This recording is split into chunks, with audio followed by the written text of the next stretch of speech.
ಮಣ್ಣು ನಿನ್ನದಲ್ಲ, ಜ್ಞಾನ ರತ್ನ ಅದು ಒಂದೇ ನಿಂದು ಅಲ್ಲ. ಪ್ರಭುದೇವರು ಹೇಳಿದಲ್ಲಮ್ಮ, ಜ್ಞಾನ ರತ್ನ ಅದು ಒಂದೇ ನೀನು ಅಲಂಕರಿಸು, ಅದರಿಂದ ನೀನು ಶ್ರೀಮಂತ ಆಗ್ತೀಯ.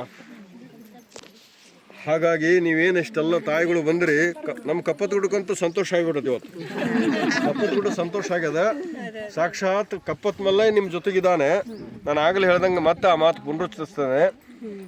ನೀವು ಮಲ್ಲಯ್ಯನ ಸಂಬಂಧ ಇಲ್ಲಿ ಬಂದಿರಲ್ಲ, ಮಲ್ಲಯ್ಯ ಅಲ್ಲಿ ಹೋಗ್ಯಾನ. ಹಸಿರು ಹುಲ್ಲಿನ ಮೇಲೆ ಗುಲಾಬಿ ನಡಿಗೆ.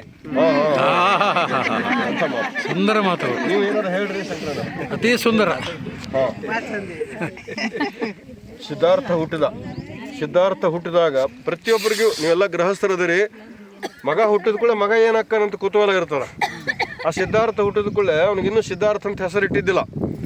ಆ ಶುದ್ಧೋಧನ ತನ್ನ ಆಸ್ಥಾನದಾಗಿರುವಂಥ ಎಲ್ಲ ಜ್ಯೋತಿಷಿಗಾರನ ಕರೆಸ್ತಾನೆ.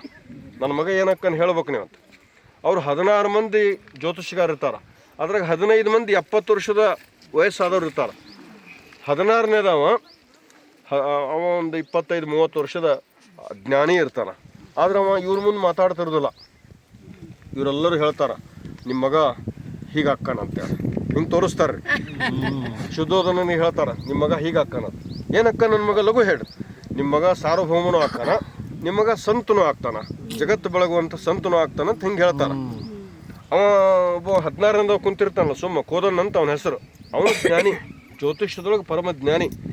ಬಟ್ ಅವ ಮಾತಾಡ್ತಿರೋದಿಲ್ಲ ದೊಡ್ಡವ್ರ ಮುಂದೆ. ನೀ ಏನೂ ಮಾತಾಡ್ತಾ ಇಲ್ಲ, ನನ್ನ ಮಗ ಏನಕ್ಕ ನೀ ಹೇಳಂತ. ಇಲ್ರಿ ಎಲ್ಲ ದೊಡ್ಡವ್ರು ಮಾತಾಡಿದ್ದಾರೆ, ದೊಡ್ಡವ್ರ ಮುಂದೆ ನಾನೇನು ಮಾತಾಡಲಿ. ಇಲ್ಲ ನಿನ್ನ ಅಭಿಪ್ರಾಯ ಹೇಳಂತ. ಅವ ಕೋದನ್ನ ಹೇಳ್ತಾನೋ, ನಿಮ್ಮ ಮಗ ಇದೇ ಅಕ್ಕನ. ಜ್ಯೋತಿಷ್ಯ ಯಾವತ್ತು 2 ಹೇಳೋದಿಲ್ಲ, ಜ್ಯೋತಿಷ್ಯ ಒಂದೇ ಹೇಳ್ತಿರ್ತದ. ನಿಮ್ಮ ಮಗ ಇದೇ ಅಕ್ಕನಂತ ಒಂದು ಬೊಳ್ಳು ಎತ್ತಿ ತೋರಿಸ್ತಾರ. ಅವಾಗ ಶುದ್ಧೋಧನ ಭಾರಿ ಕುತೂಹಲ, ಏನಕ್ಕನ ಲಘು ಹೇಳ, ಮಗ ಏನಕ್ಕನ, ನಿಮ್ಮ ಮಗ ಸನ್ಯಾಸಿನೇ ಅಕ್ಕನ. ಅದಕ್ಕೆ ಅವ ಶುದ್ಧೋಧನ ಏನು ಮಾಡ್ತಾನಂದ್ರೆ, ನೀವು ಭಾರಿ ಯೋಚನೆ ಮಾಡ್ತಿರ್ತೀರಿ ನಿಮ್ಮ ಸಂಸಾರದ ಬಗ್ಗೆ. ಮಕ್ಕಳನ್ನ ಎಲ್ಲಿ ಕಳಿಸೋದಿಲ್ಲ, ಯಾವ ಸ್ವಾಮಿಗಳಂತೆಲ್ಲ ಕಳಿಸೋದಿಲ್ಲ, ಯಾವ ಮಠಕ್ಕೂ ಕಳಿಸೋದಿಲ್ಲ, ನಮ್ಮನ್ನು ಬಿಟ್ಟು ಹೋಗ್ಬಾರ್ದು ನಮ್ಮ ಮಕ್ಕಳು ಅಂಥೇಳಿ.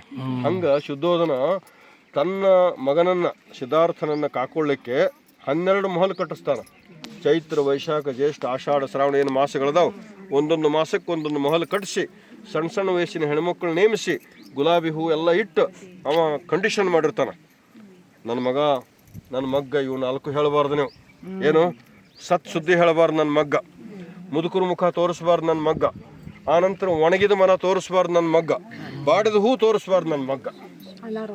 ಇವು 4 ಗಮನಿಸಬೇಕಾದ ಸಂಗತಿಗಳು. ಸತ್ ಸುದ್ದಿ ಅಂದ್ರೆ ನಾವು ಒಂದು ಸತ್ತು ಹೋಗ್ತೀವಿ ಅಂತ ನನ್ನ ಮಗನಿಗೆ ವೈರಾಗ್ಯ ಬಂದು ಅವ್ನು ಬಿಟ್ಟು ಹೋದ್ರೆ ಅದಕ್ಕೆ ನನ್ನ ಮಗ ನಾನು ಬಿಟ್ಟು ಹೋಗಬಾರ್ದು. ಆನಂತರ ಮುದುಕರ ಮುಖ ತೋರಿಸಿದ್ರೆ ನನ್ನ ಮಗ ತಾನು ಮುದುಕಕ್ಕಿನಂತ ಅವ್ನಿಗೆ ವೈರಾಗ್ಯ ಬಂದ್ರೆ ನನ್ನ ಗತಿ ಏನು, ಇದು ಆಗಬಾರ್ದು.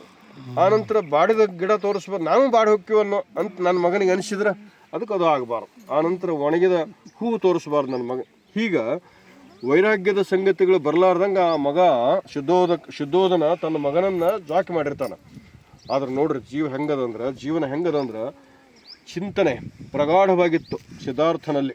ನಾನು ಯಾಕೆ ಹುಟ್ಟಿ ಬಂದೇನಿ, ನನ್ನ ಬದುಕಿನ ಅರ್ಥ ಏನು, ನಾನು ಏನು ಸಾಧಿಸ್ಬೇಕಂತ. ಮಗ್ಲ ಚೆನ್ನ ಅಂತ ಒಬ್ಬ ಜ್ಞಾನಿ ಇದ್ದ. ಅವ ರಥ ಹೊಡಿತಿದ್ದ, ಸಾರಥಿ ಆತ, ನೋಡಕ್ಕೆ ಚೆನ್ನ, ಆದ್ರೆ ಜ್ಞಾನಿ ಇದ್ದ ಆತ ಒಳಗೆ. ಶುದ್ಧೋಧನವನ್ನ ಕಂಡೀಷನ್ ಮಾಡಿರ್ತಾನೆ, ನೀನು ಉಪದ್ವ್ಯಾಪದಿದಿ, ನನ್ನ ಮಗ್ ಏನಾದ್ರು ಹೇಳ್ತಿದಿ, ಏನು ಹೇಳ್ತಕ್ಕದ್ದಲ್ಲ ನನ್ನ ಮಗ್ ಅಂತ. ಆದ್ರೂ ಅವ ಹೇಳ್ತಿರ್ತಾನೆ ಚೆನ್ನ, ಯಾಕಂದ್ರೆ ಇವಾಗ ಕೇಳ್ತಿರ್ತಾನ. ಆ ಮುದುಕರ ಮುಖ ನೋಡಿ ನಾನು ಮುದುಕಕ್ಕಿನ ಅಂತ ಕೇಳ್ತಾನ ಸಿದ್ಧಾರ್ಥ. ನೀನಲ್ಲ ಯಶೋಧರನು ಮುದುಕಾಗ್ತಾಳು, ಅದು ಹುಟ್ಟೇದಲ್ಲ ರಾಹುಲ, ಅದು ಮುದುಕಾಗ್ತದ, ನಾವೆಲ್ಲರೂ ಹೋಗುದೇನು. ಹಂಗಾರೆ ಹೋಗಿಬಿಡು, ನಾವು ಹೊಳ್ಳೆ ಅರಮನೆಗೆ ಹೋಗಿಬಿಡೋನು, ಹೊತ್ತು ಭಾಳ ಆಗ್ಯದ, ನಾನು ಹೋಗ್ಬೇಕಾಗ್ಯದ. ಇಲ್ಲ ಮಹಾರಾಜರ ಅಪ್ಪಣೆ ಆಗ್ಯದ, ನಿನಗೇನು ಹೇಳಬಾರ್ದಂತದ, ಆದರೂ ನಿನಗೇನು ಹೇಳೋದಿಲ್ಲ ಅಂತ ಹಿಂಗೆಲ್ಲ ಹೇಳಿ ಅವನು ಮನಸ್ಸು ತಯಾರು ಮಾಡ್ತಾನಮ್ಮ. ಅವತ್ತು ರಾತ್ರಿ 12 ಗಂಟೆ 1 ಗಂಟೆಗೆ ಸಿದ್ಧಾರ್ಥ ಎದ್ದು ಬುದ್ಧನಾಗಿ ಜಗತ್ತು ಬೆಳಗುವಂಥ ಬೆಳಕಾದ. ಹಾಗೆ ಇವತ್ತು ನೀವು ಒಂದು ದಿವಸ ಸಿದ್ಧಾರ್ಥ ಆಗಿರಿ, ಬುದ್ಧ ಆಗಿರಿ. ಮನಿ ಹೊಸಲಿ ದಾಟಿ ಬಂದಿರಲ್ಲ, ನನಗೆ ಗೊತ್ತಿದೆ ಇದರ ಬಿಸಿಲು ನೋಡ್ಲಾರಂಥ ಹೆಣ್ಮಕ್ಳು ಭಾಳ ದೊಡ್ಡ ಮಂತಂದು ಹೆಣ್ಮಕ್ಳು ಬಂದಿರಿ.